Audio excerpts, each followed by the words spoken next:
वैसे मैं तो भूल गई लेकिन एक सही बंदे ने याद किया है। मैं प्लीज कॉल और मम्मी जी, फॉर्मल मम्मी जी। आ जाओ कांता, कांता आ जाओ। बिना इनके मैं कुछ भी नहीं कर सकता।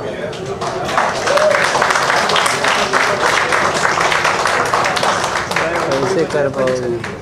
मैं आप दोनों का स्वागत करना चाहूंगी मंच पर और अब मैं आप सभी के सामने फॉर्मली एक जोरदार तालियों के बीच में लॉन्च करना चाहूंगी विराम को और आप सभी की ढेर सारी विशेष के साथ में हम लोग फाइनली विराम को आप सभी के सामने लाना चाहेंगे। There we have this wonderful film coming up, trailer launch and the music launch. अब आ जाओ। Right in front of you. पागल है। This call my daughter. सही बोल पागल है। Ma'am, please. जोरदार तालियां हो जाए please. Finally in your hands, विराम.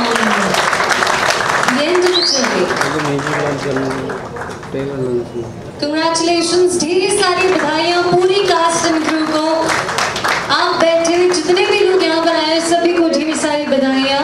विराम आप सभी के सामने रेड रिबन द्वारा प्रस्तुत म्यूजिक इसका और साथ ही में हरी मेहरोत्रा प्रोडक्शंस, जियाउल्लाह खान का निर्देशन और Narendra Jha as the main सभी के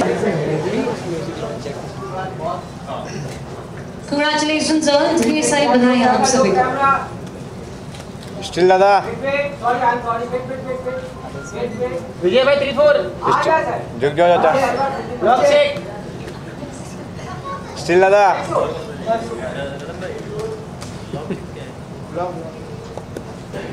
I'm pretty sorry.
उसको जरा बंद कर दें please.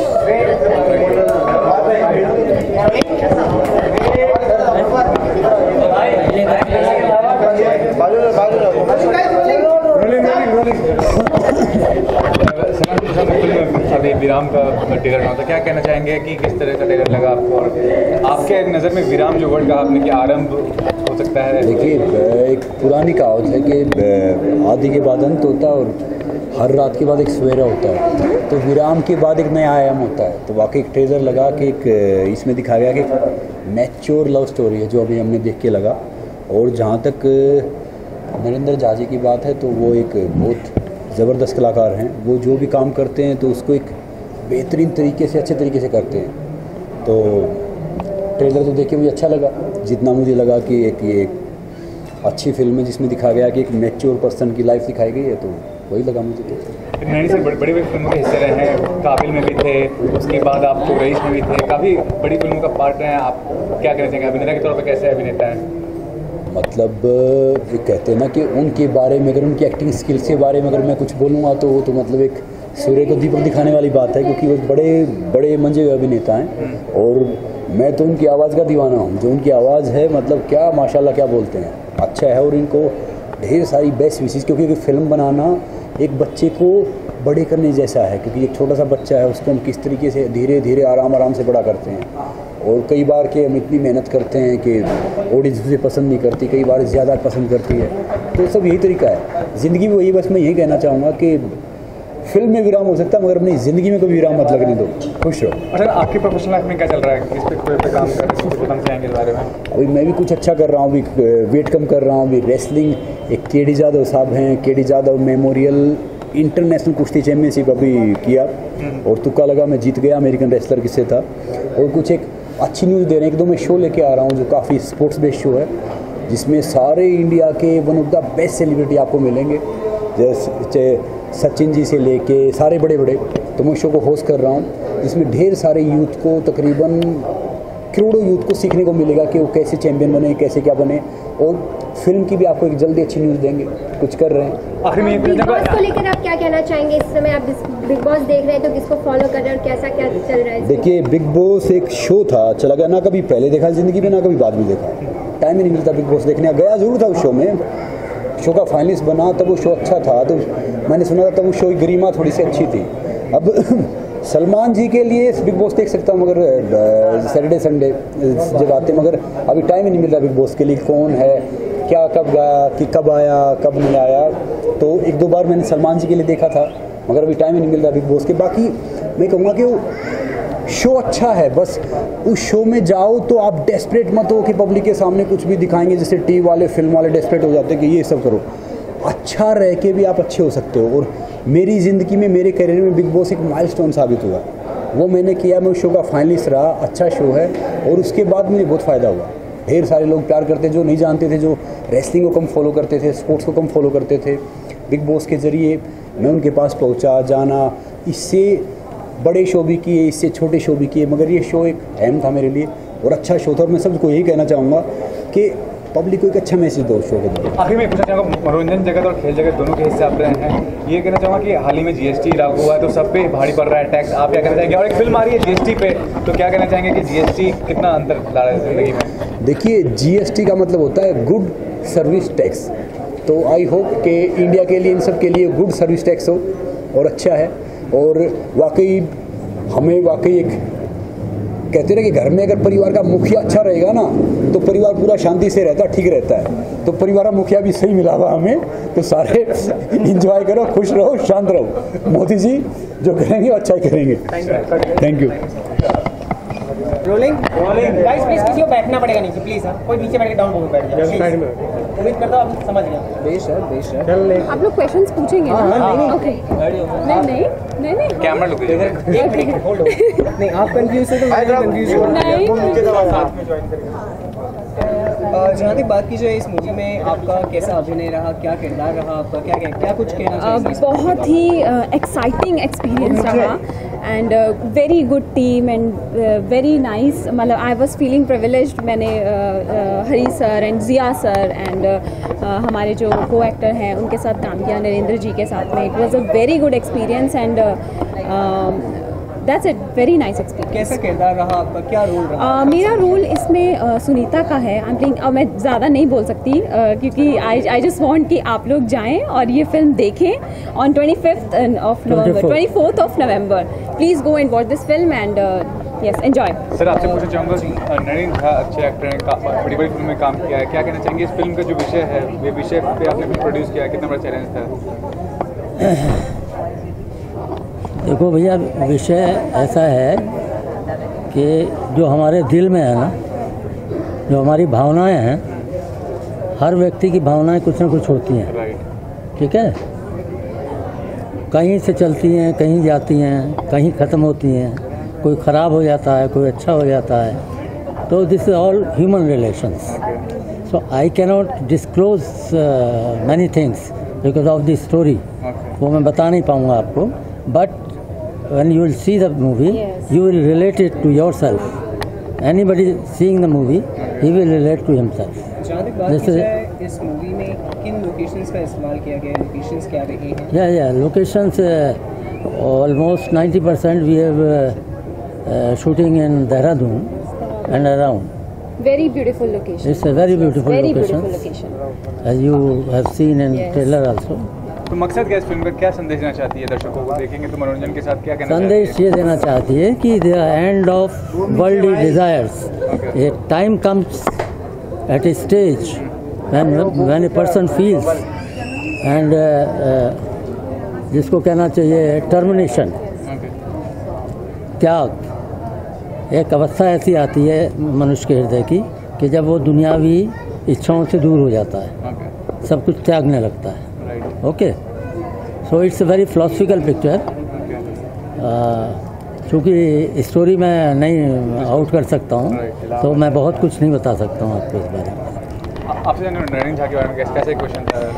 It was very nice working with him. बहुत ही सपोर्ट करते थे। Obviously he is a very experienced artist, so बहुत ही मज़ा आया उनके साथ काम करने में। It was very nice experience. Yeah I am doing film with Alok Srivastava के साथ फिल्म कर रही हूँ, against Abhimanyu Singh. Recently I am going on shoot at Nashik. Thank you so much. Thank you. कब से काम आ रहा है यार कोई? चलो अभी मार लेते हैं। क्या पकड़ो? कभी ये पकड़ो, कभी वो पकड़ो, सब कुछ पकड़ते ही रहो। रोलिंग करो ना, क्या कर रहे हो? करो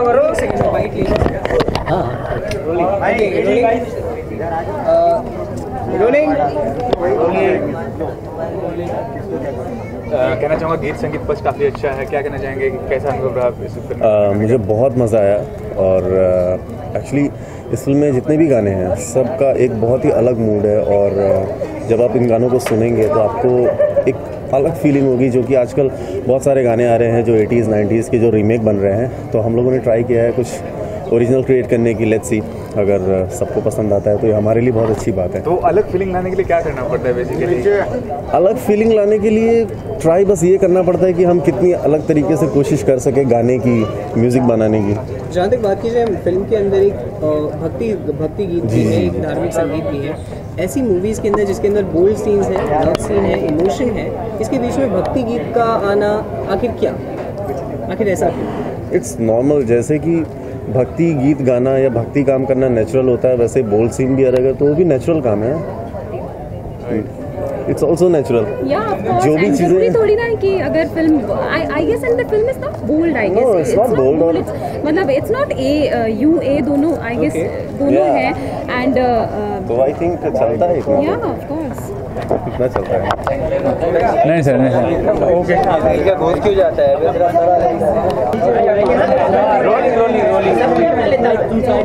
कहने का काफ़ी अच्छा टेलर था और आप काफ़ी डूबे हुए हैं इस किरदार में। पहले भी आपने काफ़ी बड़े प्रोजेक्ट काम पे की, ये फिल्म चुनने की वजह क्या थी? क्या होता है, कोई भी कहानी चुनने से पहले मैं देखता हूँ कि कहानी की फ्लो क्या है। नंबर 2 कि मेरा जो किरदार है वो किस तरह से आगे बढ़ रहा है, और मैं किरदार में बेसिकली चैलेंजेस खोजता हूँ, क्योंकि वही जो स्टीरियोटाइप्ड जो कैरेक्टर्स हैं वो शायद अब मुझे उतना आकर्षित नहीं करते हैं, उतना अट्रैक्ट नहीं करते हैं। तो इसमें देखा कि ये वाकई एक मैच्योर्ड लव स्टोरी, जिसमें एक आदमी अपनी बीवी को पहले ही खो चुका है, किस परिस्थिति में है, कैसे है, क्या है, मैं पूरा डिटेल में नहीं जा सकता, लेकिन इस किरदार की जो टोटल जिम्मेदारी थी, उस जिम्मेदारी को मैंने एक्सेप्ट किया। एक तरह का चैलेंज था, एंड मैंने जिया से कहा कि मैं कर रहा हूँ ये फिल्म।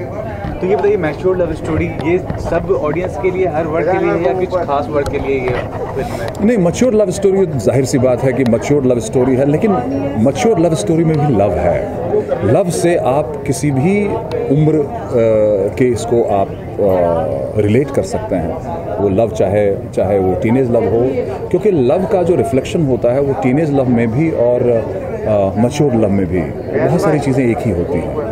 भले ही उसकी जो जर्नी है वो थोड़ी सी डिफरेंट हो सकती है, लेकिन लव का एलिमेंट कॉमन होता है। और ये जो टाइटल है विराम, इससे क्या मतलब? विराम बेसिकली, विराम का जब हम नाम लेते हैं तो विराम के बाद दरअसल शुरुआत शुरू होती है। विराम के बाद जो है फिर से एक लगता है कि एक जर्नी ख़त्म हुई और दूसरी जर्नी की शुरुआत हुई। वो है ना, एक जानिसार अख्तर साहब की बड़ी खूबसूरत सी लाइन है कि ये क्या कि बढ़ते चलो बढ़ते चलो बढ़ते चलो, अरे ज़रा थम के सोचोगे तो कोई बात बनेगी। तो वो विराम जो है बेसिकली उसी तरह का एक मैसेज है कि भाई जिस चीज़ में तुम हाय हाय कर रहे हो, जिस चीज़ के लिए, जिस चीज़ को पाने के लिए तुम हाय हाय कर रहे हो, इस हाय हाय का मतलब ये हुआ कि जिसके लिए तुम मरे जा रहे हो, वो उसके लिए ज़रा ठहर करके विचार करो कि जो कर रहे हो ये क्यों कर रहे हो। तो बेसिकली विराम जो है वो बड़ा ही एक संवेदनशील सा विषय है, जिसमें आपको ज़िंदगी के कई सारे मोड़ पर यह आपको फोर्स करेगी कि ज़रा सोचो कि यार क्यों कर रहे हो ये। तो मेरा भी कैरेक्टर जो है कुछ इसी तरह का है। इसके अलावा कौन से प्रोजेक्ट में काम कर रहे हैं? इसके अलावा मेरे पास एक प्रोजेक्ट है जिसका नाम है द मैसेज इनफैक्ट जिसकी शुरुआत मेरे ख्याल से 1.5 से 2 महीने में होने वाली है। ये प्रोजेक्ट है।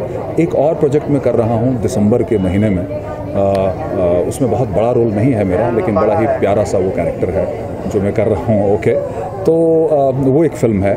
उसके अलावा 2 और प्रोजेक्ट है जिसको मैं अभी रिवील नहीं करना चाहता। थोड़ा सा सुपरस्टिशियस हो गया हूँ कि जब तक काम शुरू नहीं करता अननेसेसरीली, क्योंकि बहुत सारी चीज़ें होती हैं बीच में, किसी चीज़ का रुक जाना और उसके कारण कोई भी हो सकते हैं। तो ये सब सारी व्यस्तताएँ हैं। बाकी मैं मस्त रहता हूँ अपने म्यूज़िक में, अपने गाने में, अपनी ज़िंदगी में। जहाँ तक बात की जाए आपकी जो फिल्म है ये एक मैच्योर्ड लव स्टोरी पे बेस्ड है, तो आपका जो टारगेट ऑडियंस होगा ये कौन सी और किस वर्ग? लव, जैसे मैंने कहा कि लव जो है वो बड़ा ही एक कॉमन सी चीज़ है, वो चाहे टीनेज लव हो, चाहे मैच्योर लव हो, चाहे किसी भी फेज़ का लव हो। लव का एलिमेंट जो है वो किसी से भी आप रिलेट कर सकते हैं। अगर 20s के बच्चे देखेंगे तो उनको भी कहीं ना कहीं लगेगा, क्योंकि क्या होता है कि ऐसा तो है नहीं कि कोई कैटेगरी बनी हुई है कि इस कैटेगरी के लव में यही सब होगा और इस कैटेगरी के लव में ये नहीं होगा, वो होगा, इस सब तरह की बात तो कुछ होती नहीं है। लव है, संवेदनशीलता है, बहुत सारे ऐसे मोमेंट्स हैं जिन मोमेंट्स को आप अवॉइड नहीं कर सकते, आपको कहीं ना कहीं उस मोमेंट से जुड़ के रहना पड़ेगा। हमारी फिल्म भी कुछ वैसी है। कोई एक संदेश जो आप दर्शकों को देना चाहें? दर्शकों से यही संदेश देना चाहेंगे, वही चीज़ जैसे मैंने कहा कि ये क्या कि बढ़ते चलो, ज़रा थम के सोचोगे, ज़रा हौले हौले सोचोगे, आराम से भी सोचोगे तो कोई बात बनेगी। वही वाली बात है कि आप जिस किसी भी परिस्थिति में रहें, जहाँ भी रहें, बहुत परेशान होने की ज़रूरत नहीं है, क्योंकि ज़िंदगी अपने आप में जो है बहुत बड़ा गिफ्ट है, बहुत बड़ा संदेश है वो अपने आप में। इसलिए ज़िंदगी में जितना आप पॉजिटिव चीज़ों को आकृष्ट कर सकें, जितनी पॉजिटिव चीज़ें कर सकें, जितनी अच्छी चीज़ें कर सकें वो कीजिए। मस्त रहिए, व्यस्त रहिए। Thank you so much sir. Narendra Jha को चुना आपने इस फिल्म के किरदार में, क्या आकर्षित किया उनका व्यक्तित्व या उनका? हमारी फिल्म का जो कैरेक्टर है उसमें वो फिट बैठते हैं। एक मतलब 50 के आसपास के एक्टर चाहिए थे और बहुत बेहतरीन एक्टर चाहिए थे एक्चुअली। इसमें कई सेट्स हैं तो उसको निभाने के लिए बहुत अच्छा एक्टर चाहिए था और इनसे बेहतर हमारे पास कोई विकल्प नहीं था। तो अब ये जो विषय आपने जो मैच्योर्ड लव स्टोरी है ये, तो कौन सा वर्ग होगा जो देखेगा इस फिल्म को, या क्यों आपने इस फिल्म बनाई? प्रेरित क्या क्या आपको आकर ये सब्जेक्ट? आपने ऋषिकेश मुखर्जी की फिल्में देखी होंगी, बड़ी ही मतलब साधारण सी बातें लेकिन एक अलग अंदाज में पेश की जाती है। और प्यार जो है ना, प्यार एक ऐसा शब्द है जो किसी के लिए भी हो सकता है, जो बड़ा हो, छोटा हो, बच्चा हो, तो उसको डिफाइन करने के लिए कोई उम्र नहीं होती है ना, वो अपने आप में लोग ढूंढते हैं और उसी के ज़रिए हम सिर्फ कहना ये चाहते हैं कि प्यार जो है ना दुनिया के सबसे स्ट्रॉन्ग टूल्स है। गोली बारूद तो उससे भी ज़्यादा स्ट्रॉन्ग है, उसके ज़रिए है ना किसी को भी बदला जा सकता है। और इस फिल्म के ज़रिए हम यही कहना चाहते हैं कि आप विराम लगाइए अपने गलत सोच पे, गलत चीज़ों पे, दुनिया में जो भी चीज़ें हैं उससे विराम लगाइए और प्यार को आगे बढ़ाइए। अच्छा, जहाँ तक बात की जाए इस फिल्म के अंदर कई सारे रस हमें देखने मिले ट्रेलर के माध्यम से, जैसे प्रेम रस था और साथ में क्रोध रस भी देखने मिला यहाँ पे। तो इतने सारे आपने जॉनर्स इसमें यूज़ किए हैं, लेकिन इन सभी को एक एजेड कैटेगरी के लोगों के साथ लेकर काम करना कितना मुश्किल रहा आपके लिए? नहीं, बहुत ही बेहतरीन मतलब कलाकार मिले हैं हमें, ऊपर वाले की मतलब मेहर है, खुशनसीबी हमारी। नरेंद्र जी बेहतरीन कलाकार है, उर्मिला बहुत ही अच्छी कलाकार है। उसके अलावा जितने भी कलाकार हैं, इवन के एक सीन के लिए भी कुछ कलाकार आए हैं जो कि लोकल ही थे, देहरादून के ही थे, वो भी बहुत ही अच्छे मतलब मिले हमें बहुत तकलीफ नहीं हुई, बहुत आसानी से हमने फिल्म बना ली बिना किसी तकलीफ के। Thank you sir.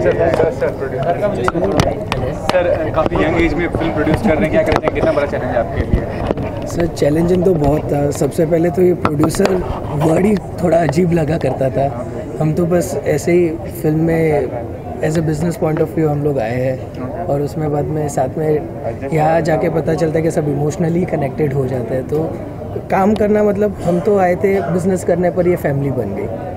तो उसमें प्रोड्यूस करने के लिए मेजरली तो काम करना इम्पोर्टेंट रहता है। तो उसी मेहनत में इन अ वे हम लोग भाई ग्रोथ करते रहे।